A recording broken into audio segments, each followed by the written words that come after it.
நாம் பார்த்தோம், மறுரூபமாகுங்கள் என்று. மறுரூபமாக்கப்பட வேண்டும் என்பது தேவனுடைய சுத்தமாக இருக்கிறது. இன்னைக்கு நம்ம ஒரு காரியத்தை அறிந்து கொள்ள வேண்டும். கர்த்தருடைய பிள்ளைகளே, நாம் யாருக்கு முன்பாக நிற்க வேண்டும் என்பது நாம் புரிந்து கொள்ளணும். ஜெபம் பண்ணுவோம். பரலோகத்தின் பிதாவே, படைக்கப்பட்ட இந்த காணிக்கைக்காக நாங்கள் சோத்தரிக்கிறோம். கர்த்தர் இதை அங்கீகரித்து ஆசீர்வதிக்கப்படியா சோத்திரம். நன்றி ஆண்டவரே. இயேசு கிறிஸ்து நாமத்தினாலே எல்லா நன்மைகள் நம்முடைய பிள்ளைகளுக்கு உண்டாகட்டும். கையின் வருமானங்களை பெருக செய்வீராக. பரலோகத்திலிருந்து ஆசீர்வாதங்கள் நன்மைகள் பெருகட்டும். இப்போதும் பிதாவே, எங்களோடு கூட நீ பேசுவீராக. உங்களுடைய வார்த்தையை நாங்கள் கேட்கவும் பரிசுத்த ஆவியானவர்களுக்கு உதவி செய்யும்படியாக ஜெபிக்கிறோம். நீர் எங்களோடு கூட பேசுவீராக. பிதாவே, நீர் எங்களோடு கூட பேசுவீராக. பரிசுத்த ஆவியானவர் எங்களுக்கு உதவி செய்யும்படியாக ஜெபிக்கிறோம். இயேசுவின் நாமத்தில் பிதாவே, ஆமென். அல்லேலூயா. இன்னைக்கு நிறைய மனிதர்களை பார்க்கும்போது கர்த்தருக்கு முன்பாக போய் நிற்கிறது இல்லை. கர்த்தருக்கு முன்பாக போய் நிற்காமல் மனிதனுக்கு முன்பாக போய் நிற்கிறவருடைய மனிதனுடைய வாழ்க்கையில நீங்க கவனிச்சீங்கன்னா, கர்த்தருக்கு முன்பாக நிக்கலன்னா எல்லா மனுஷன் வீட்டு வாசல்ல போய் நம்ம நிக்க வேண்டிய சூழ்நிலை வரும். கர்த்தருக்கு முன்பாக நிற்காதவர்கள் மருத்துவமனையில போய் நிக்க வேண்டியது வரும். கர்த்தருக்கு முன்பாக நிற்காதவர்கள் கோர்ட்டுக்கு போய் நிக்க வேண்டியது இருக்கும். நாம் தேவனுக்கு முன்பாக நிற்கிற மனிதர்களாக இருக்கும். அல்லேலூயா. எப்போல்லாம் வேதத்துல கர்த்தருக்கு முன்பாக போய் நின்னாங்கனோ அவங்கெல்லாம் அவங்களுடைய வாழ்க்கையில பெரிய காரியங்கள் எல்லாம் செய்தார்கள். தங்களால எல்லா காரியத்தையும் மாற்றி முடிக்க முடிஞ்சது, அவங்களால மாற்றி அமைக்க முடிஞ்சது. பாருங்க, ஆகாத காரியத்தை எல்லாம் கர்த்தர் ஆகக்கூடிய காரியங்களாக மாற்றுகிறார். ஜெயம் கொடுக்கிற காரியமா மாற்றுகிறார். கர்த்தரால் ஆகாத காரியம் ஒண்ணும் இல்லை. நம்ம தேவனுக்கு முன்பாக போய் நிக்கணும். ஆண்டவர் தேவனுக்கு முன்பாக நம்ம போய் நிற்கும் போது ஆண்டவர் நமக்கு என்ன செய்வாரு? உதவி செய்வார். அல்லேலூயா. அப்போ மனுஷனுக்கு முன்பாக, நான் சொல்றேன், மனுஷனுக்கு முன்பாக இன்னைக்கு எழுந்து போய் அவங்க வீட்டுல போய் உதவி கேட்கறாங்க. அவங்க அதிகாரம் படைத்தவர்கள், பணம் படைத்தவர்கள், அவங்க கிட்ட அதிகாரம் இருக்குது, அதனாலே நமக்கு ஏதாவது உதவி செய்வாங்க அப்படின்னு போய் நிக்கிறாங்க. ஆமே, நமக்கு யாரும் கிடையாது நீங்க நினைக்கிறீங்க. கர்த்தர் வானத்தையும் பூமியை உண்டாக்கினவருடைய சகாயம், அவருடைய தயவு, இரக்கத்தை பெற்றிருக்கிற நாம் அவருக்கு முன்பாக போய் நிற்க வேண்டியவர்களா இருக்க வேண்டும். அல்லேலூயா. ஒரு மனிதனுடைய வாழ்க்கையை நீங்கள் கவனிச்சு பாருங்க. ஆபிரகாம் என்கிற ஒரு மனிதன், அவன் தேவனுக்கு முன்பாக நின்று கொண்டிருந்தான். சோதோம் குமாரா பட்டணம் மிகுந்த பாவம் நிறைந்த ஒரு பட்டணமா இருந்தது.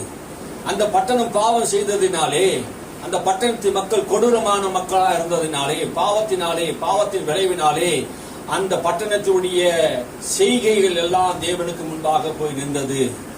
தேவன் பாவத்தை கண்டு காணாதவர் போல போகிறவர் அல்ல. பாவத்தை கண்டித்து உணர்த்துகிறவர், பாவத்துக்கான தண்டனைகளை இந்த பூமியிலே தருகிறவர். அவர் நல்லவர் தான். ஆனால் அநியாயம் செய்கிறவனை, அக்கிரமம் செய்கிறவனை கர்த்தர் விட்டு வைக்கிறது இல்லை. அவர் நீதி செய்கிறவராய் இருக்கிறார். அல்லேலூயா. யாரா இருந்தாலும் சரி, தேவனுடைய பிள்ளையா இருந்தாலும் சரி, அது தாவீதா இருந்தாலும் சரி, சிம்சோனா இருந்தாலும் சரி, அது யோசேப்பா இருந்தாலும் சரி, யாரா இருந்தாலும் சரி, தேவன் தம்முடைய பிள்ளைகளுக்கு நியாயம் செய்கிறவராய் இருக்கிறார். அவர் நீதியும் நியாயத்தை ஒரு நாளும் தவற மாட்டார்.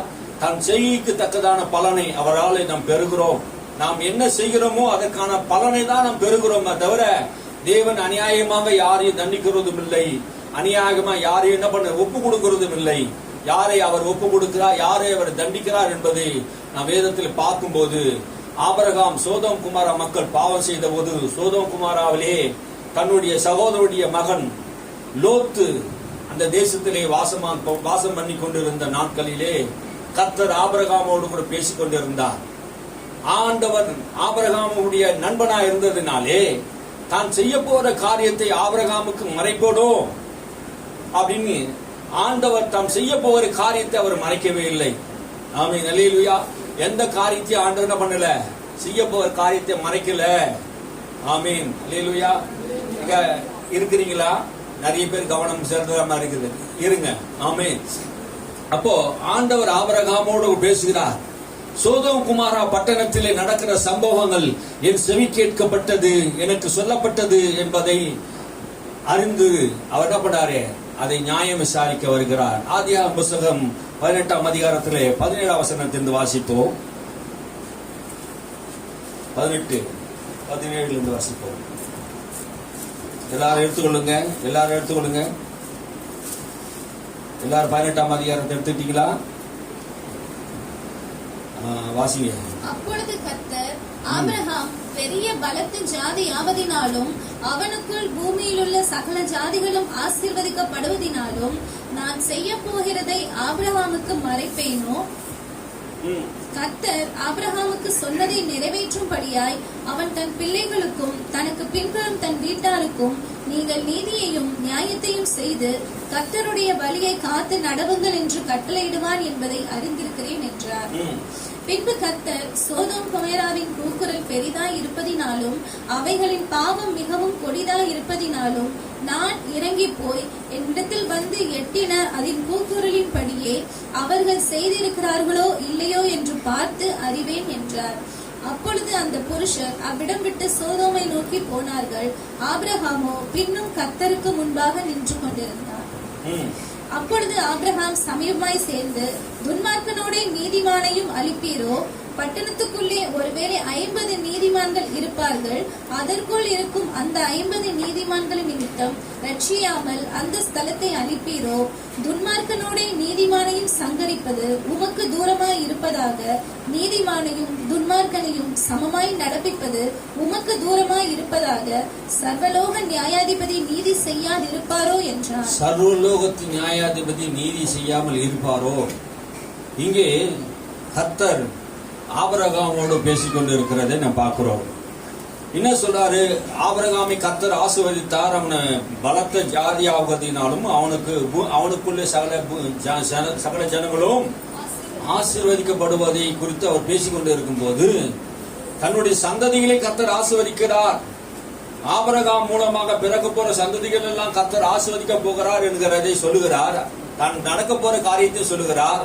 ஆனா தன் சகோதரன் உடைய மகன் லோத்துடைய வாழ்க்கையில் நடக்க போற சம்பவத்தையும் அவர் என்ன பண்றாரு? அந்த சோதோம் குமார பட்டணத்தை குறித்து அவர் பேசுகிறார். இந்த 2 காரியத்தை குறித்து ஆண்டவர் பேசுகிறார். அப்போதான் சொல்றாரு, நான் செய்ய போகிற காரியத்தை ஆபிரகாமுக்கு மறைப்பேனோ? நான் செய்ய போகிற காரியத்தை ஆபிரகாமுக்கு மறைப்பேனோ அப்படின்னா என்ன அர்த்தம்? ஆபிரகாம் தேவனுடைய நண்பனா இருந்ததினாலே பூமியில எதையாவது செய்யணும் தேவன் நினைச்சா கூட தன் நண்பனுக்கு சொல்லாம என்ன பண்ண முடியாது, செய்ய முடியாது. ஆமென், அல்லேலூயா. அப்போ தேவனுடைய நண்பனா இருக்கும்போது, நாம் தேவனுடைய நண்பர்களா இருக்கும்போது, தேவனோடு பேசி பழகி அவரோடு கூட நல்ல உறவில் இருக்கும்போது, அவரோடு கூட நல்ல ஐக்கியத்தில் இருக்கும்போது, தாம் செய்ய போகிற காரியத்தை பூமியிலே அவருக்கு மறைப்பதில்லை. அல்லேலூயா. ஆண்டவர் தேவனுடைய பிள்ளையே, உனக்கும் எனக்கும் ஆண்டவர் சொல்லுகிற காரியம் என்னவென்றால், தேவனோடு நீ பழகி பேசி இருந்தால் வரப்போற காரியங்கள் எல்லாம் உனக்கு தேவ ஆவியானவர் அறிவிப்பார். மறைபொருளை கர்த்தர் நமக்கு வெளிப்படுத்துவார். நாம் ஆபிரகாமை போல தேவனோடத்திலே பழகக்கூடியவர்களாக இருக்க வேண்டும். தேவனுடைய நண்பர்களாக இருக்க வேண்டும். ஆண்டவர் சமூகத்தில் போய் உட்கார்ந்து தேவ சமூகத்தில் அவரோடு கூட பேசி பழகணும். அவருடைய சித்தத்தை எல்லாம் நாம் செய்யும் போது, அவருடைய விருப்பத்தின்படி மன விருப்பத்தின்படி எல்லாம் நாம் செய்யும் போது என்ன நடக்கும்? அவர் நமக்கு நண்பராகி விடுவார். அல்லேலூயா, அல்லேலூயா. தேவனை நண்பனாக கொண்டதான் ஆபிரகாம். அல்லேலூயா. கர்த்தர் நமக்கு ஒரு நல்ல நண்பனாக இருக்கிறார். காவல்துறை சொல்கிறது நல்ல நண்பன் என்று. காவல்துறை நல்ல நண்பன் கிடையாது. ஆமீன். அவர் எல்லாரும் சில பேர் என்ன பண்ணுவாங்க? பொல்லாத மனிதர்கள். தேவன் நமக்கு நல்ல நண்பரா இருக்கிறார். வரப்போற காரியங்களை ஆபத்தெல்லாம் சொல்லக்கூடியவரா இருக்கிறார். எல்லா சகல காரியத்தையும் ஆண்டவர் ஆபிரகாமுக்கு நினைவுபடுத்துகிறார். அவர் பூமியில் உள்ள சகல ஜாதிகளையும் நான் ஆசீர்வதிப்பேன், உன் சந்ததியில் பிறக்கிற ஜனங்களையும் ஆசீர்வதிப்பேன், உன் சந்ததியில் கிறிஸ்து பிறப்பார் என்கிறதையும் நான் ஆசீர்வதிப்பேன். கிறிஸ்து தன் சந்ததியிலே பிறப்பார் என்று ஆபிரகாம் விசுவாசத்தோடு காத்து கொண்டிருந்தார். அல்லேலூயா. நான் செய்ய போற காரியத்தை ஒன்று நான் மறைக்க மாட்டேன். உலக ரட்சகரையே உன் சந்ததியில் நான் தரப்போகிறேன். அல்லேலூயா. பெரிய ரகசியம் இல்லையா? உன் சந்ததி கிறிஸ்துக்குள்ளே எல்லா ஜனங்களும் ஆசீர்வதிக்கப்படுவார்கள் என்பது ஒரு ரகசியம் அல்லவா? எவ்வளவு பெரிய வெளிப்பாடு பெற்றவன் ஆபிரகாம். ஆபிரகாமை குறித்து இன்னும் நாம் மேன்மைப்படுத்துகிறோம் என்றால், தேவனுடைய நண்பனாய் இருந்தவனுக்கு வரப்போற ரகசியங்களை எல்லாம் ஆண்டவர் அறிவிக்கிறவராக இருக்கிறார். அல்லேலூயா. அவர் யாருக்கு முன்பாக போய் நின்று கொண்டிருந்தார்? ஒரு மனிதனுக்கு முன்பாக நின்று கொண்டில்லை. ஆகாம் ராஜா கிட்ட போய் பாசானியுடைய ராஜா கிட்ட போய் நிக்கல. ஒரு பெரிய பெரிய மனிதருக்கு முன்னாடி போய் நிக்கல. அபிமெலேக்கு முன்னாடி போய் நிக்கல. அவர் யாருக்கு முன்பாக நிற்கிறவரா இருந்தார்? கர்த்தருக்கு முன்பாக நிற்கிற ஒரு மனிதனாக இருந்தார். அல்லேலூயா. நாம் யாருக்கு முன்பாக போய் நிற்கிறோம்? ஒரு மனிதனுக்கு முன்பாக நிற்கும் போது நம்முடைய வாழ்க்கையிலே தோல்வியை நாம் பார்க்க முடிகிறது. ஆனா கர்த்தருக்கு முன்பாக நிற்கும் போது நம்முடைய வாழ்க்கையிலே ஜெயம் கிடைக்கும். அல்லேலூயா, நான் செய்ய போகிற காரியத்தை ஆபிரகாமுக்கு மறைப்பேனோ. எந்த காரியத்தை கர்த்தர் என்ன பண்ணல, மறைக்கல. சாமுவேலுடைய வாழ்க்கையில் நீங்கள் எடுத்துக்கொள்ளுங்க. சாமுவேல் சிறு பிள்ளையா இருந்தான். சாமுவேல் சின்ன பிள்ளை. ஏலியோ ஆசாரியனா இருந்தான், முதிர் வயது உள்ளவனா இருந்தான். ஆனா சாமுவேல் அந்த தேவாலயத்தை படுத்து கொண்டிருக்கும் போது சாமுவேலே சாமுவேலே என்று கர்த்தர் கூப்பிடுகிறார். அவனுக்கு சிறு பிள்ளையா இருந்ததுனால அது கர்த்தருடைய குரல் தான் என்பதை அவனுக்கு தெரியல. அவன் தேவனுடைய ஆலயத்திலே வேலை செய்து கொண்டிருந்தான். அந்த அம்மா அண்ணாள், நான் பெற்றெடுக்க பிள்ளையை நான் கர்த்தருடைய ஊழியத்துக்கு ஒப்பு கொடுப்பேன் என்று சொல்லி என் நிந்தை நீங்கும்படியா ஒரு ஆண் பிள்ளையை கேட்டபடி அவர் பால் மறந்த போது அந்த குழந்தையை எடுத்து வந்து ஆலயத்தை விட்டு விட்டார். அந்த பிள்ளைதான் சாமுவேல்.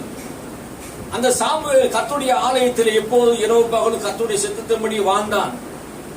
அன்னாளுடைய மகன், முதல் மூத்த மகனை கர்த்தருக்காக ஒப்பு கொடுத்தான். அவன் தான் முதல் பேர்சபா வரைக்கும் கர்த்தருடைய வார்த்தையை அறிவித்தான். அவனுடைய வார்த்தை ஒன்றும் தரையில் விழவில்லை. சாமுவேல் கர்த்தர் பெரியவனாக வைத்திருந்தார்.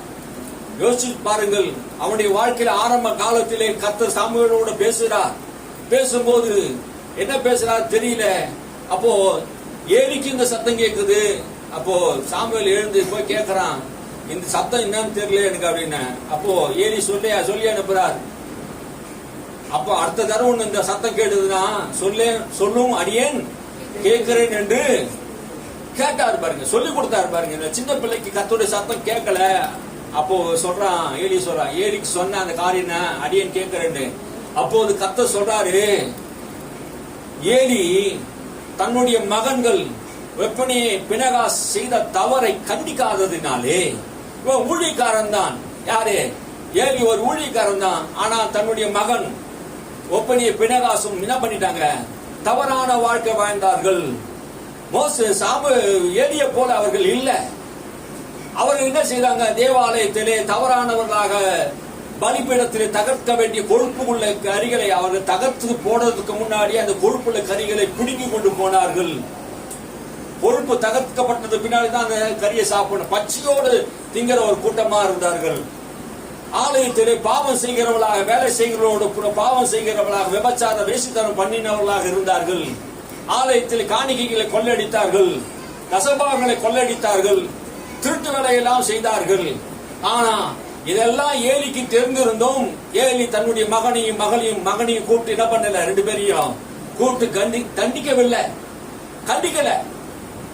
கண்டிக்காத பட்சத்திலே ஆண்டவர் சாமுவேல் எடுத்து சொல்றார், நான் இவர்கள் என்ன பண்ண போறேன், தண்டிக்க போறேன். ஏலி தன் மகனை கண்டிக்காததுனாலே நான் தண்டிக்க போறேன். மறை பொருளை வெளிப்படுத்துகிற தேவன், அல்லேலூயா. வரப்போற காரியங்களை அறிவிக்கிற தேவன். அது ஆபிரகாமுக்கு மாத்திரமல்ல, சாமுவேலுக்கு கர்த்தர் சொல்லுகிறார். ஏலிக்கும் ஏலி குடும்பத்தில் நடக்க போற சம்பவத்தை குறித்து சொல்லுகிறார். அவர்கள் எல்லாரும் என்ன நடக்க போகுது, அவங்களும் மறிக்க போறார்கள் என்பதை தேவன் பாவத்தை கண்டும் காணாதவர் போல போகிறவர் அல்ல, நீதியை செய்கிறவராக இருக்கிறார். ஆமென், அல்லேலூயா. நடந்த சம்பவம் பாத்தீங்கன்னா சாமுவேல் புஸ்தகம் 4ஆம் அதிகாரத்துல வசனத்தை நீ வாசிக்க வேண்டாம், நான் சொல்லுகிறேன். 4ஆம் அதிகாரத்தை நீங்க வாசித்து பாத்தீங்கன்னா அங்க சம்பவம் நடக்குது. ஒரு காரியம் நடக்குது பாருங்க. என்ன நடக்குதுன்னா, அங்கே பெலிஸ்தர்கள் இஸ்ரவேலுக்கு விரோதமாக யுத்தம் பண்ண புறப்பட்டார்கள். அப்போது கர்த்தருடைய உடன்படிக்கை பெட்டி அங்க இருந்தது பாருங்க. உடன்படிக்கை பெட்டியை காக்கும்படியாக யார் போனாங்க, ஒப்பனியும் பினகாசும் போய் இருந்தார்கள். இவர்கள் யாரு? ஆசாரியர்களாக இருக்க வேண்டியவர்கள், நியாயாதிபதிகளாக இருக்க வேண்டியவர்கள், கர்த்தருடைய ஊழியக்காரனாக இருக்க வேண்டியவர்கள். அக்கிரமும் அநியாயம் செய்து கொண்டிருந்த போது பெலிஸ்தர்கள் தேசத்திலே யுத்தம் பண்ண வந்தார்கள். நம்முடைய பாவம், நம்முடைய அக்கிரமங்கள் பெருகும் போது நமக்கு விரோதமாக சத்துரு போராடுகிறான். தேவன் பிசாசுக்கு இடம் கொடுத்து விடுகிறார், ஒப்பு கொடுத்து விடுகிறார். காரணம் என்ன? பாவம். ஏலி தன் பிள்ளைகளை அவன் கண்டிக்கல. அவன் செய்கிறது பாவம் என்று சொல்லி என்ன பண்ணல, தண்டிக்கவும் இல்லை, அவனை கண்டிக்கவும் இல்லை. அவன் அப்படியே விட்டு விட்டார் பாருங்க. நான் பிள்ளைதான், தான் பிள்ளையா இருந்தாலும் என்ன பண்ணணும், நீதியை செய்திருக்கணும். ஆனா ஏலி அந்த நீதியை தவறி விட்டார். ஆனா கர்த்தர் நீதி உள்ள நியாயாதிபதியா இருக்கிறார். தவறு செய்தவர்கள் அவர் விட்டு விடவில்லை. அப்போ உடன்படிக்கை காத்துக் கொண்டிருக்கும் போது பெலிஸ்தர்கள் யுத்தம் பண்ணி வந்த போது உடன்படிக்கை காத்துக்கொண்டு ஒப்பனியும் பினகாசும் அங்கே கொல்லப்பட்டார்கள். தன் பாவத்துக்கான தண்டனைகள் அவர் அடைந்தார்கள். இந்த செய்தியை முதிர் வயதிலே 98 வயதா இருக்கும் போது இந்த செய்தியை கொண்டு வந்து சொல்லுகிறார்கள். பெலிஸ்தரிடத்திலே யுத்தம் பண்ண வந்தார்கள். யுத்தத்திலே நம்முடைய மக்கள், ஏராளமான மக்கள் மடிந்து விட்டார்கள். ஆகினாலே அந்த விஷயத்தை கொண்டு வந்து ஏலி கிட்ட சொல்லும் போது ஓடி வந்து ஒரு மனுஷன் சொல்லுகிறான். 99 வயசுல இந்த விஷயத்தை சொன்ன போது அவன் சொல்றான், கர்த்தருடைய உடன்படிக்கை பெட்டி இனப்பட்டது, இஸ்ரவேல் மத்தியிலே பிடிபட்டு போய் விட்டது. உடன்படிக்கை என்றால் தேவன் நமக்காக வைத்திருக்கிற கற்பனைகள். அந்த உடன்படிக்கை பெட்டி பிடிபட்ட போது பெலிஸ்தர் கையில போயிடுச்சு, பிடிபட்டு விட்டது. அப்போ பிடிபட்ட உடனே அதை கேட்ட போது அவன் மனம் மடிந்தான். அது மாத்திரம் சொல்லல, உன்னுடைய மகன் 2 பேரும் கொல்லப்பட்டார்கள், மரணம் அடைந்து விட்டார்கள், இறந்து விட்டார்கள் என்று செய்தி வந்தது. கர்த்தருடைய பெட்டி, உடன்படிக்கை பெட்டி பிடிபட்டது என்று கேள்விப்பட்ட போது சிங்க ஆசனத்தில் உட்கார்ந்து பின்னாடி சாய்ஞ்சாரு பாருங்க ஏலி.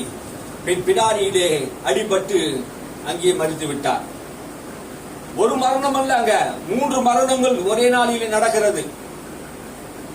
பாவத்தை கண்டிக்காமல் இருந்த ஏலியும் மரிக்கிறார். பாவம் செய்த 2 பேரும் ஒப்பனையும் பினகாசும் மரிக்கிறார்கள். இஸ்ரவேல் மக்களுடைய உடன்படிக்கை பெட்டி சிக்கப்படுகிறது. இஸ்ரவேல் மக்கள் நிறைய பேர் மரித்து விட்டார்கள் யுத்தத்திலே. காரணம் என்ன? அங்கு நடந்த பாவத்தை குறித்து ஆண்டவர் பேசுகிறார். சாமுவேல் இடத்திலே நடந்த சம்பவத்தை நீங்கள் வாசித்து பார்க்கும் போது, இந்த சம்பவத்தை கேள்விப்படும் போது, இந்த ஒப்பனை பினகாசுடைய மனைவி ஒருத்தி என்ன பண்ண, நிற மாத கர்ப்பிணியா இருந்தால், அந்த நிறமாதி கர்ப்பிணியா இருக்கும் போது உன்னுடைய கணவனும் உன் மச்சனும் இறந்து விட்டார்கள், ஒரு மாமனாரும் இறந்து விட்டார்கள் என்று கேட்டபோது அவள் கர்ப்ப வேதனை பட்டு குனிந்து ஒரு மகனை பெற்று அந்த மகனை அவனை எடுத்து போயிட்டாங்க. அப்போ அவ சொல்றா, மனகசந்து சொல்றா, கர்த்தருடைய உடன்படிக்கை பெட்டியும் பிடிபட்டதினாலே கர்த்தருடைய மகிமை இஸ்ரவேலை விட்டு, அவ சொல்றா, மனமடிந்து சொல்றா, மகிமை அவர்களை விட்டு விலகி போய்விட்டது. இன்னைக்கு நிறைய பேருடைய மகிமை, பாவத்தினாலே மகிமை அவர்களை விட்டு என்ன பண்ணுது, விலகி போய் விடுகிறது. அவள் மருமகள் சொல்லுகிறா, தேசத்திலே நாங்கள் எப்பேற்பட்ட குடும்பம், எவ்வளோ ஊழியத்தை செய்தோம், எவ்வளவு நன்மையான காரியங்களை செய்தோம், ஆனால் இந்த பாவத்தின் நிமித்தம் என் குடும்பமே அழிந்து விட்டது. ஒரே நாளிலே 3 மரித்து விட்டார்கள். ஊழியக்காரனை மரித்து விட்டான். ஊழியக்காரனா இருக்க வேண்டிய ஸ்தானத்தில் இருக்க வேண்டியவர் ஒப்பனை பினகாசும் மரித்து விட்டார்கள். எதற்காக? பாவம். தேவன் நீதி உள்ள நியாயாதிபதியா இருக்கிறார், விசாரிக்காமல் விடுகிறதில்லை, அவரை விசாரிக்கிறார். அப்போ சொல்றாரு, கர்த்தருடைய மகிமை இஸ்ரவேலை விட்டு போய்விட்டது, மகிமை இஸ்ரவேலை விட்டு போய்விட்டது. நமக்குள்ளே தேவன் கொடுத்திருக்கிறார் மகிமை, நாம் காத்துக்கொள்ள வேண்டும். அல்லேலூயா. எனக்கு கொடுத்திருக்கிற மகிமை நான் இவருக்கு கொடுக்கிறேன் என்று இயேசு யோவானிலே 17ஆம் அதிகாரத்தில் சொல்றாரே, நான் இவர்களுக்கு மகிமை கொடுத்திருக்கிறேன், என் மகிமை ஒருவனுக்கு கொடுக்க மாட்டேன் என்று சொன்னவர், இப்போது விக்கிரங்களுக்கு கொடுக்க மாட்டேன் என்று சொன்னவர் தன்னுடைய பிள்ளைகளுக்கு கொடுத்திருக்கிறார். அல்லேலூயா. மகிமையின் தேவன் நமக்குள்ளே வாசம் பண்ணுகிறார். மகிமையின் தேவனை நாம் பார்த்து கொண்டு இருக்கிறோம் வேதத்திலே. அல்லேலூயா. அந்த மகிமை பெற்றவர்களாக நாம், ஏலி தன் மகனுடைய தவறை கண்டிக்காததினால், பாவத்தை கண்டிக்காததினாலே அவர் குடும்பம் அழிந்தது. தேவ பிள்ளையே, ஆண்டவர் சாமுவேல் கிட்ட சொல்றாரு, நடக்க போற காரியத்தை எல்லாம் சாமுவேல் அறிந்திருந்தான். அல்லேலூயா. வரப்போற காரியத்தை ஆண்டவர் சொல்லுகிறார். சாமுவேல் ஒரு தீர்க்கதரிசியா இருந்தால் ஆண்டவர் நிச்சயம் நடக்க போற காரியங்களை என்ன பண்ணுவாரு, உங்களுக்கு சொல்லுவார். அதனால்தான் தேவனுக்கு முன்பாக நிற்க வேண்டும். கடவுளுக்கு முன்பாக நிற்கும் போதுதான் வரப்போற ரகசியத்தை எல்லாம் தேவன் நமக்கு சொல்லிக் கொடுக்கிறவராய் இருப்பார். நாம் தேவனுக்கு முன்பாக நிற்கும் போது ஆண்டவர் நம்மோடு கூட பேசுகிறவராய் இருக்கிறார். அல்லேலூயா. இரவும் பகலும் தேவ சமூகத்தில் காத்து இருக்கிறவர்கள் தேவ சத்தத்தை கேட்க முடியும். ஆண்டவருடைய விருப்பங்களை நாம் உணர முடியும். தேவ சித்தத்தை நம்மளால் அறிய முடியும். இன்னைக்கு நிறைய மக்கள் தேவ விருப்பத்தை, தேவ சித்தத்தை அறியாததுக்கு காரணம் என்ன? தேவனுக்கு முன்பாக நிற்கிறதில்லை. இன்னைக்கு நிறைய மனிதருக்கு முன்பாக நிற்கிறார்கள். ஒயின் ஷாப்புக்கு முன்னாடி நிக்கிறாங்க, சினிமா தேட்டர்ல நிக்கிறாங்க, சுற்றுலாவில் போய் நிக்கிறாங்க. தேவனுக்கு முதல் கொடுக்காமல், தேவனுக்கு கீழ்ப்படியாமல், தேவனுக்கு விரோதமான காரியங்களை இன்னைக்கு மக்கள் செய்து கொண்டு இருக்கிறார்கள். கர்த்தருக்கு முன்பாக நிற்கிற ஒரு மனிதனாக நாம் நிற்க வேண்டும் என்பதுதான் தேவன் நம் எதிர்பார்க்கிறார். நாம் யாருக்கு முன்பாக நிற்க வேண்டும்? கர்த்தருக்கு முன்பாக நிற்க வேண்டும். ஆபிரகாமுக்கு இந்த செய்தி வந்த போது கர்த்தர் ஆபிரகாமோடு கூட பேசிக் கொண்டிருந்தார். என்ன நடந்தது பாருங்க. 20ஆம் வசனம் 18:20.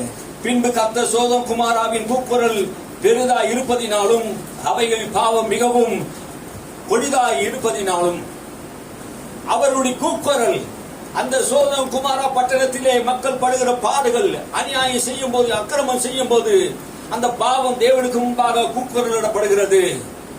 கடவுள் இல்லையா என்று ஒரு மனிதன் கேட்கும் போது அந்த கடவுள் பார்க்கிறார். இவ்வளவு அநியாயம் நடக்குது, அக்கிரமம் நடக்குது தேசத்திலே. இன்னைக்கு தேசத்துல எவ்வளவு அநியாயம் நடக்குது. 2 வயசு சிறுமி, கொஞ்சம் சின்ன குழந்தை பாலியல் வன்கொடுமை பண்ணுகிறானே, இது தேசத்துல நடக்கிற கொடுமை அல்லவா? அந்த குழந்தைய பார்த்து இவ்வளவுக்கு எப்படி ஒரு எண்ணங்கள்லாம்?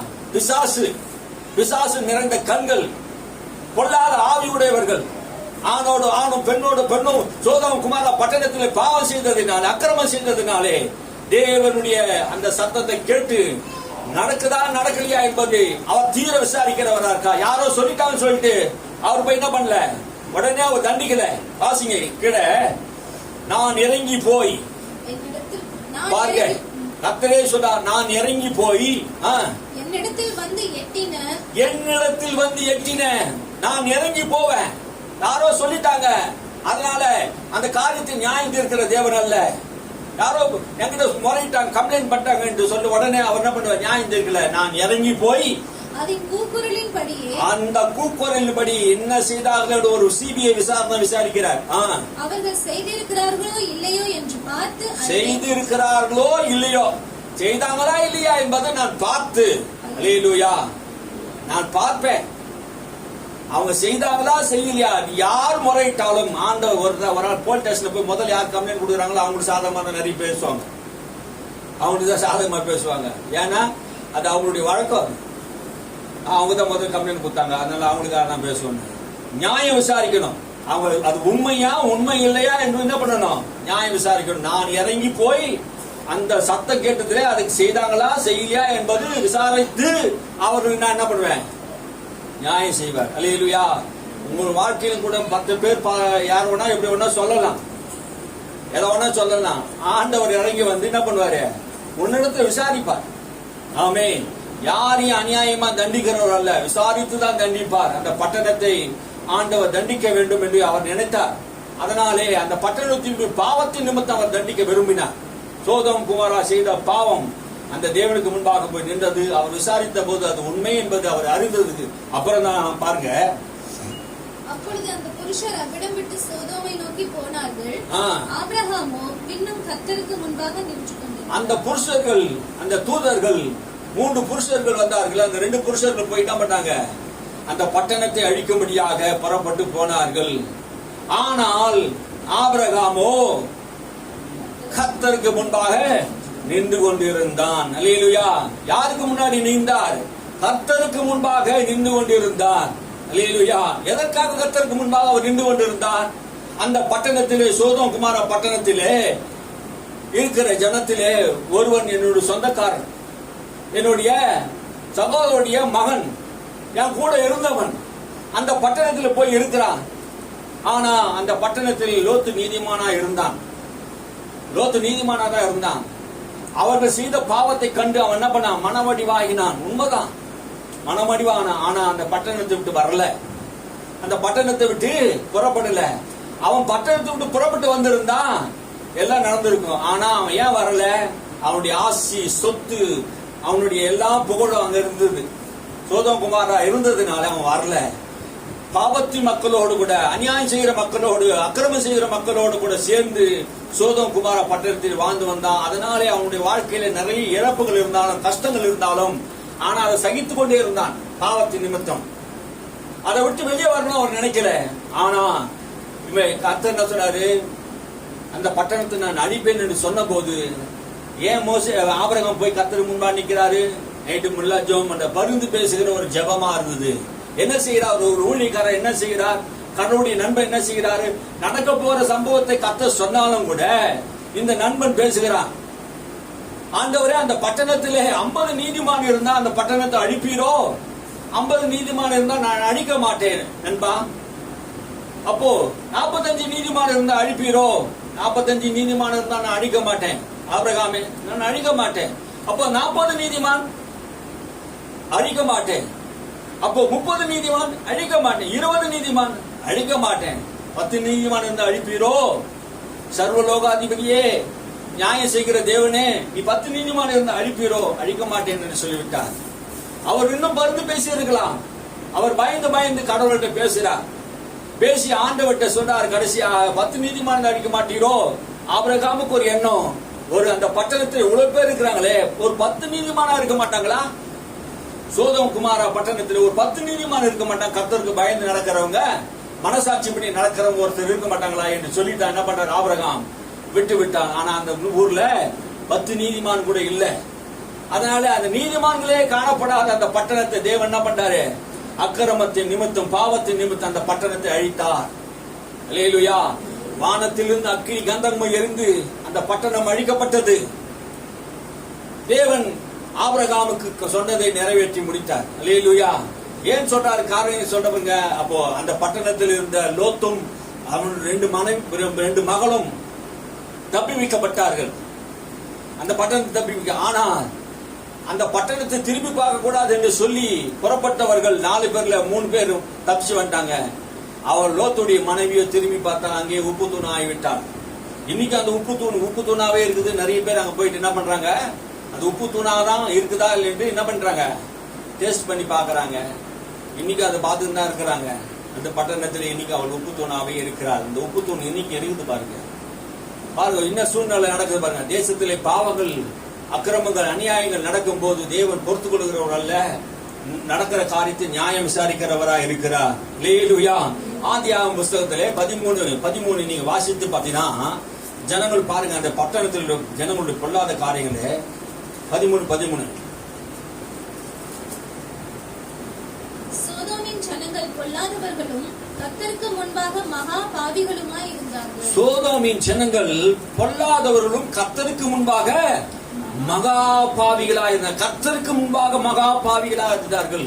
சாதாரண பாவி இல்லைங்க, கர்த்தருக்கு முன்பாக மகா பாவிகளா இருக்கு. எல்லா பாவங்களும் தேவனுக்கு முன்பாக போறது இல்ல. ஆனா சில பாவங்கள் தேவனுக்கு முன்பாக போய் நிக்குது பாருங்க. மனிதன் இயல்பாக சில காரியங்கள் என்ன பண்ண, மாம்சத்துல சில காரியங்களை செய்கிறான். ஆனா மகா பாவம் ஒன்று இருக்கிறது பாருங்க. மகா பாவம், ஆணோடு ஆணும் பெண்ணோடு பெண்ணும் வேசித்தனம், விபச்சாரம், அசுத்தமான வாழ்க்கை. ஒரு மனிதன் வாழ்ந்து கொண்டு விக்கிரக ஆராதனை நிறைந்து ஒரு மனிதன் வாழ்ந்து கொண்டே இருப்பார் என்றால், தொடர்ந்து அந்த பாவத்தை செய்து கொண்டே இருப்பார் என்றால், தேவனுக்கு முன்பாக அந்த பாவம் மகா பெரிதாக கொடிதாக இருக்கிறதை நாம் பார்க்க முடிகிறது. அல்லேலூயா.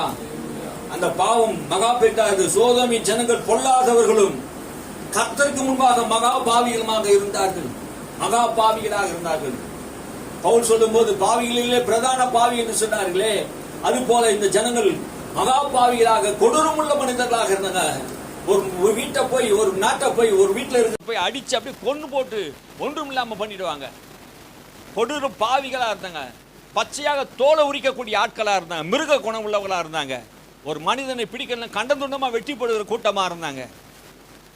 அன்னைக்கு யாரெல்லாம் பல ஜனங்கள் பெருத்தவர்களா இருந்தாங்க, அவங்க தான் அன்னைக்கு என்ன பண்ணாங்க, ரூல் பண்ணாங்க. அப்ப என்ன ஆயிடுச்சு, அந்த மனித இனமே அரக்கர்களாக மாறிவிட்டார்கள். பிசாசுடைய சுபாவம் உள்ளவர்களாக மாறிவிட்டார்கள். அன்பில்லாதவர்களாக மாறிவிட்டார்கள். சுபாவ அன்பு இல்லை, கீழ்ப்படியவர்கள் இல்லை, தேவ பயம் இல்லை, பொல்லாத மனுஷர்களாக வாழ்ந்தார்கள். ஆகினால் அந்த பட்டணத்தை தேவன் என்ன பண்ணாரு, அழிக்க தொடங்கினார். அல்லேலூயா. ஆபிரகாம் தேவனுக்கு முன்பாக நிற்கிறான். அல்லேலூயா. ஒரு பட்டணம் அழியக்கூடாது என்பதற்காகவே தேவனுக்கு முன்பாக நிற்கிறார். நாம் தேவனுக்கு முன்பாக ஒரு காரியத்துக்காக நாம் ஜெபம் பண்ணணும். தமிழ்நாட்டுக்காக நம்ம ஜெபம் பண்ணி கொண்டே இருக்கிறோம். ஆண்டவரே, எங்கள் தேசத்தில் நடக்கிற பாவங்கள், அக்கிரமங்கள் எல்லாம் மன்னிக்கும்படியாக நாம் ஜெபம் பண்ணி கொண்டே இருக்கிறோம். அல்லேலூயா. ஆண்டவர் மன்னிக்கிறவராக இருக்கிறார், உண்மைதான். ஆனால் அந்த தவறுக்கான தண்டனைகள் அவர் பெறாமல் விடுவது. ஆமென். கர்த்தர் நியாயம் செய்கிறவராக இருக்கிறார் என்பதை நாம் அறிந்திருக்கிறோம். மோசே கர்த்தருக்கு முன்பாக போய் நின்றார். காரணம் என்ன? கர்த்தருக்கு முன்பாக கர்த்தர் என்ன சொன்னார்? நீங்க வாசித்து பாருங்க. உபாகமம் புஸ்தகம் 4:9. உபாகமம் புஸ்தகம் 4:9. உபாகமம் புஸ்தகம் 4:9. ஒருவேளை உன் தேவனாகிய கர்த்தருக்கு முன்பாக நீ நிற்கும் போது கர்த்தர் என்னை நோக்கி, ஜனங்கள் என்னிடத்தில் கூடிவர செய்து என் வார்த்தைகளை அவர்கள் கேட்கும்படி பண்ணுவேன். அவர்கள் பூமியில் உயிரோடு இருக்கும் நாளெல்லாம் எனக்கு பயந்திருக்கும்படி அவைகளை கற்றுக்கொண்டு தங்கள் பிள்ளைகளுக்கும் போதிக்க கடவர்கள் என்றாரே. போதுவாங்க. ஓரேபிலே தேவனாய கர்த்தருக்கு முன்பாக நிற்கும் போது மோசே சொல்றாரு, ஓரே மலையிலே நான் கர்த்தருக்கு முன்பாக நிற்கும் போது கர்த்தர் என்னோடு கூட பேசினார். என்ன சொன்னார் தெரியுமா? கர்த்தர் என்னை நோக்கி ஜனங்களிடத்திலே கூடி வர செய்து, ஜனங்களை கூடி வர செய்து என் வார்த்தைகளை அவர்கள் கேட்கும்படி பண்ணுவேன். என்கிட்ட ஜனங்களை கூடி வர செய். நான் என்ன பண்ணுவேன்? என் வார்த்தையை என்ன பண்ணுவேன்? கேட்கும்படி செய்வேன். ஏன் வார்த்தையை கேட்கும்படி செய்கிறார்? தேவனுடைய வார்த்தை ஜீவன் உள்ளதாக இருக்கிறது, வல்லமை உள்ளதாக இருக்கிறது. உம்முடைய வார்த்தையை நான் என் இருதயத்தில் வைத்து வைத்தேன், உமக்கு விரோதமாக நான் பாவம் செய்யாதபடிக்கு என்று சங்கீதக்காரன் சொல்லுகிறாரே. அப்போ தேவனுடைய வார்த்தையை நாம் கேட்கும்போது தான் நம்மளால் பாவம் செய்யாது இருக்க முடியும். இன்னைக்கு நிறைய பேர் பாவம் செய்கிறது காரணம் என்ன? அக்கிரமம் செய்கிறது காரணம் என்ன? அவர்கள் தேவனுடைய வார்த்தையை கேட்கிறதில்லை, அவர்கள் தேவனுடைய ஆலயத்துக்கு வருகிறதும் இல்லை. அதனால தான் ஆண்டவர் மோசேகிட்ட சொல்றார், நீங்கள் என்ன பண்ணீங்க? உங்கள் ஜனமும் நீங்களும் பாவம் செய்து விட்டீர்கள், அக்கிரமம் செய்து விட்டீர்கள். சீனாய் மலை கீழே அடிவாரத்தில் இருக்கும்போது அவர்கள் என்ன பண்ணாங்க? விக்கிரகத்தை வெள்ளியும் பொன்னையும் உண்டாக்கினார்கள். நீ என் தெய்வம் என்று சொன்னார்கள். அவர்கள் விபச்சாரம் பண்ணினார்கள், வேசித்தனம் பண்ணினார்கள். இதெல்லாம் அவர் தவறு செய்தார்கள். கர்த்தர் அவருக்கு முன்பாக, மோசே கர்த்தருக்கு முன்பாக போய் நிற்கிறான். உன்னிடத்துல சொல்றார், நீங்க பாவம் செய்து பொல்லாப்பு செய்த போது நான் இரவு பகலும் 40 நாள் புசிக்கவும் இல்லை, குடிக்கவும் இல்லை, நான் தேவனுக்கு முன்பாக விழுந்து கிடந்தேன் என்று மோசே சொல்றார். ஒரு ஜனங்கள் பாவம் செய்யும் போது அந்த ஜனங்களுக்காக மோசே என்ன பண்றாரு? தேவ சமூகத்தில் புசிக்காமலும் குடிக்காமலும் விழுந்து கிடக்கிறார். ஏன்? கர்த்தர் அவருடைய பாவத்தின் நிமித்தம் அந்த ஜனங்களை அழித்து போடக்கூடாது என்பதற்காக இரவும் பகலும் புசிக்காமல் ஜெபம் பண்ணக்கூடியவராக இருந்தார். ஆனால் இங்கே ஆண்டவர் சொல்றார், ஒரு வழியை சொல்லிக் கொடுக்கிறார். என்ன வழி? நீ ஜனங்களை எல்லாம் கூட்டி சேர், நான் என் வார்த்தையை கேட்க பண்ணுவேன். என் வார்த்தையை என்ன பண்ணுவேன்? நான் சொல்லுவேன். அவர்கள் பூமியில் உயிரோடு இருக்கும் நாளெல்லாம், அவர்கள் பூமியில உயிரோடு கூட இருக்கணும்னா என் வார்த்தையை அவங்க கேட்கணும். நாளெல்லாம் எனக்கு பயந்திருக்கும்படி, எனக்கு பயந்திருக்கும்படி அவைகளை கற்றுக்கொண்டு என் வார்த்தைகள் எல்லாம் கற்றுக்கொண்டு அவங்க பூமியில உயிரோடு கூட இருக்கணும்னா என் வார்த்தைகளுக்கு அவங்க என்ன பயந்து அவைகளை கற்றுக்கொண்டு என்ன பண்ணணுமா? தங்கள் பிள்ளைகளுக்கும் போதிக்க கடவர்கள். அவங்க மாத்திரமல்ல, தங்கள் பிள்ளைகளுக்கும் போதிக்க வேண்டும் என்று கர்த்தர் சொல்லுகிறார். அல்லேலூயா. நம்ம மாத்திரமல்ல, நம்முடைய பிள்ளைகளும் கூட என்ன பண்ணணும்? கர்த்தருக்கு பயந்து நடக்கணும். ஏலி அந்த தவறு செய்தார். இவர் கர்த்தரை அறிந்திருந்தார். ஆனால் தன் பிள்ளைகள் செய்த தவறை என்ன பண்ணல? கண்டிக்கல. இது தப்புப்பா, இது சரி கிடையாது, கர்த்தருக்கு விரோதமான பாவம் செய்கிறேன் என்று ஏலி ஒரு ஊழியக்காரனா எழும்பி கர்த்தருக்காக எழும்பி செய்திருப்பாருன்னா 3 மரணம் அங்கே நேரிட்டு இருக்காது, வருத்தம் நேரிட்டு இருக்காது, மகிமை இஸ்ரவேலை விட்டு போயிருக்காது. பாவம் மகிமை நம்ம விட்டு பிரிக்கிறது. நம்மிடத்தில் காணப்படுகிற அந்த மகிமை நம்ம விட்டு போகிறதுக்கு காரணம் பாவம். ஜனங்கள் உள்ள பாவம் இருக்குமானா மகிமை தன்னை விட்டு போய்விடுகிறதா இருக்கிறது என்பதை நாம் புரிந்து கொள்ளணும். ஆகையினாலே நாம் கர்த்தருக்கு பயந்து நாம் நடக்க வேண்டும். நம்ம மாத்திரமல்ல, நம்முடைய பிள்ளைகளுக்கும் சொல்லிக் கொடுக்க வேண்டும். ஆண்டவர் சொல்லுகிறார், மோசே கிட்ட சொல்றார். அதுக்கு பின்னாடி அந்த சந்ததிகள்லாம் கர்த்தருக்கு பயந்து நடப்பார்கள். அல்லேலூயா. உபாகமம் 9:18 வாசிங்க. அதே வசனத்தை தான் 9:18. கர்த்தரை கோபப்படுத்துவதற்கு நீங்கள் அவருடைய சமூகத்தில் பொல்லாப்பு செய்து நடப்பித்த உங்களுடைய சகல பாவங்கள் நிமித்தமும் நான் கர்த்தருக்கு முன்பாக முன்போல இரவும் பகலும் 40 நாள் விழுந்து கிடந்தேன். நான் அப்பவும் புசிக்கவும் இல்லை, தண்ணீர் குடிக்கவும் இல்லை. அப்பம் புசிக்கல, தண்ணியும் குடிக்கல என்று சொல்கிறார். கர்த்தரை கோபப்படுத்தின நீங்கள் அவருடைய சமூகத்திலே பொல்லாப்பு செய்து நடப்பித்தது நிமித்தம், பொல்லாப்பு செய்தாக கர்த்தருக்கு கோபத்தை உண்டாக்கினாங்க. அதற்காக நான் என்ன பண்ணேன்? தேவ சமூகத்தில் போய் நான் நின்று கொண்டே இருந்தேன். அல்லேலூயா. ஒரு ஊழியக்காரன் எங்க போய் நிற்கிறான்? தேவ சமூகத்தில் போய் நிற்க வேண்டிய சூழ்நிலை. ஜனங்கள் செய்கிற பாவத்துக்காக, அக்கிரமங்களுக்காக. அப்ப தேசத்துல நடக்கிற பொல்லாத பாவங்களுக்காக, அக்கிரமங்களுக்காக எங்க போய் நிக்கணும்? தேவனுக்கு முன்பாக நிற்கணும். இன்னைக்கு நிறைய பேர் போலீஸ் ஸ்டேஷன்ல போய் நிக்கிறாங்க, கோர்ட்ல போய் நிக்கிறாங்க, அரசியல்வாதி வீட்டுக்கு முன்னாடி போய் நிக்கிறாங்க.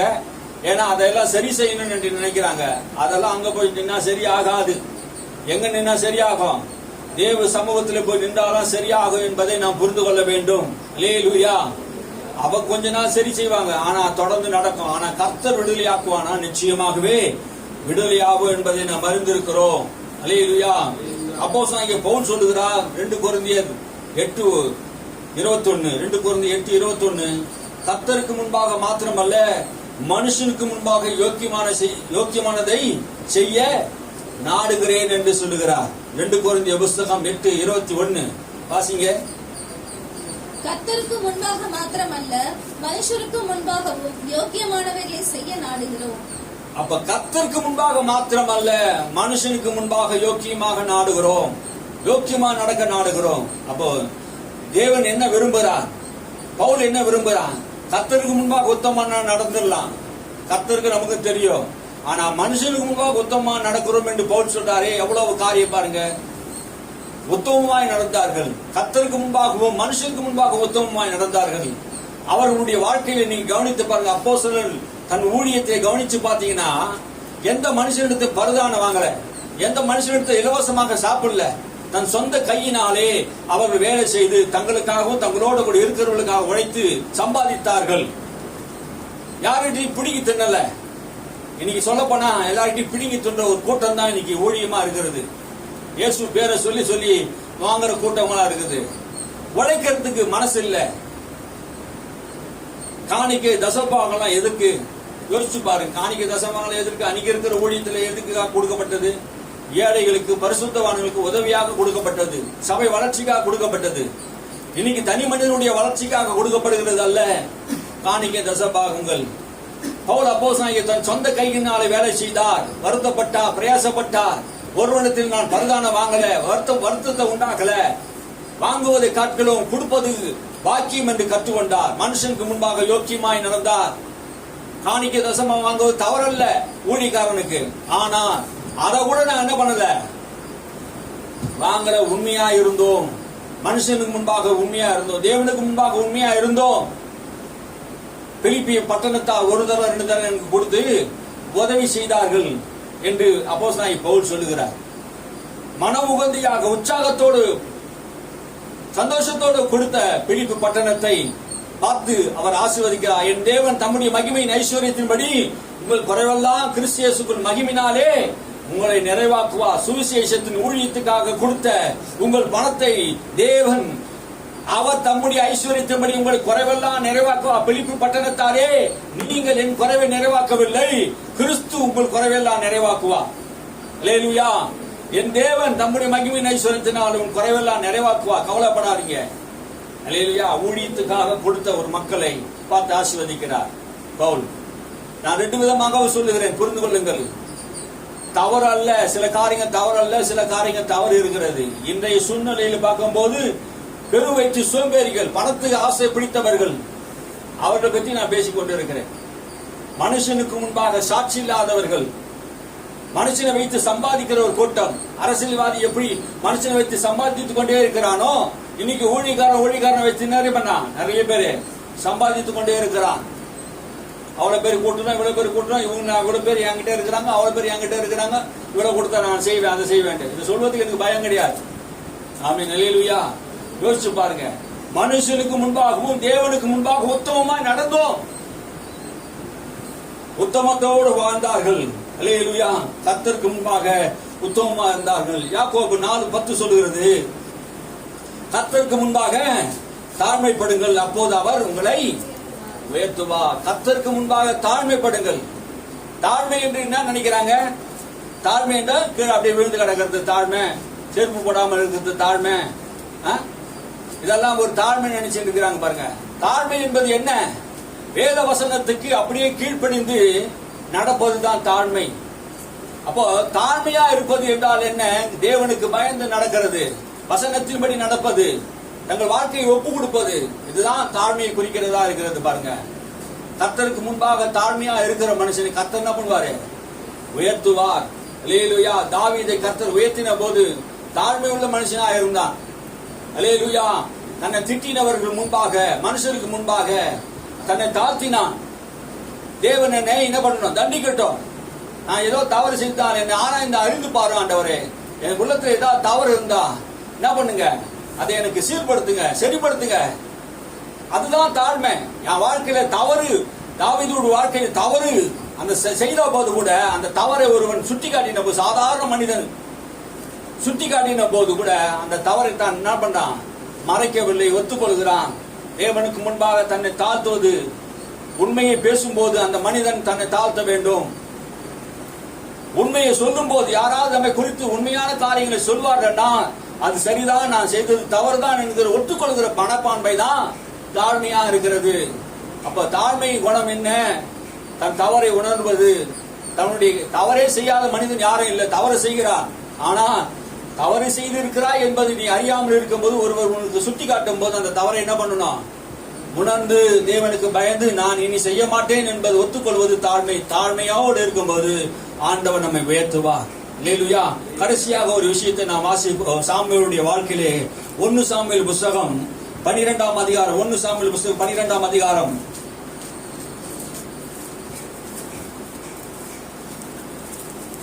1-5 வரைக்கும் நாம் வாசிப்போம். அப்பொழுது சாமுவேல் இஸ்ரவேலர் அனைவரையும் நோக்கி, இதோ நீங்கள் எனக்கு சொன்னபடியெல்லாம் உங்கள் சொற்கேட்டு உங்களுக்கு ஒரு ராஜாவை ஏற்படுத்தினேன். இப்போதும் இதோ ராஜாவானவர் உங்களுக்கு முன்பாக சஞ்சரித்து வருகிறார். நானோ கிழவனும் நரைத்தவனுமானேன். என் குமாரர் உங்களோடு இருப்பார்கள். நான் என் சிறு வயது முதல் இந்நாள் வரைக்கும் உங்களுக்கு முன்பாக சஞ்சரித்து வந்தேன். இதோ இருக்கிறேன். கர்த்தரின் சன்னதியிலும் அவர் அபிஷேகம் பண்ணி வைத்தவருக்கு முன்பாகவும் என்னை குறித்து சாட்சி சொல்லுங்கள். நான் யாருடைய எருதை எடுத்துக்கொண்டேன், யாருடைய கழுதை எடுத்துக்கொண்டேன், யாருக்கு அநியாயம் செய்தேன், யாருக்கு இடுக்கண் செய்தேன், யார் கையில் பரிதானம் வாங்கி கொண்டு கண்சாடையா இருந்தேன் சொல்லுங்கள். அப்படி உண்டானால் அதை உங்களுக்கு திருப்பி கொடுப்பேன் என்றான். அதற்கு அவர்கள், நீர் எங்களுக்கு அநியாயம் செய்யவும் இல்லை, எங்களுக்கு இடுக்கண் செய்யவும் இல்லை, ஒருவர் கையிலும் ஒன்றும் வாங்கவும் இல்லை என்றார்கள். அதற்கு அவன், நீங்கள் என் கையில் ஒன்றும் கண்டுபிடிக்கவில்லை என்பதற்கு கர்த்தர் உங்களுக்கு எதிராக சாட்சியா இருக்கிறார். அவர் அபிஷேகம் பண்ணினவரும் இன்று அதற்கு சாட்சி என்றான். அதற்கு அவர்கள், அவர் சாட்சிதான் என்றார்கள். அல்லேலூயா. இந்த நடந்த சம்பவம் எப்போது என்றால், இஸ்ரவேல் தேசத்தை ஒரு தீர்க்கதரிசியாக, நியாயாதிபதியாக ஆளுகை செய்து கொண்டிருக்கும் போது, ஒரு ஆசாரியனாக ஆளுகை செய்து 3 பதவியோடு ஆளுகை செய்து கொண்டிருந்த சாமுவேல் சொல்லுகிறார், நீர் எங்களுக்கு ஒரு ராஜா வேண்டும் என்று எங்களை கேட்டுக்கொண்டபடினாலே நான் கர்த்தரிடத்தில் விசாரித்து ஒரு ராஜாவை உங்களுக்காக நான் என்ன பண்ணேன்? அபிஷேகம் பண்ணி வைத்தேன். நான் இதோ சிறு வயது முதல் இதுவரைக்கும் உங்களோடு கூட இருக்கிறேன். நான் முதிர் வயதாகி வயதானவனாய் இருக்கிறேன்.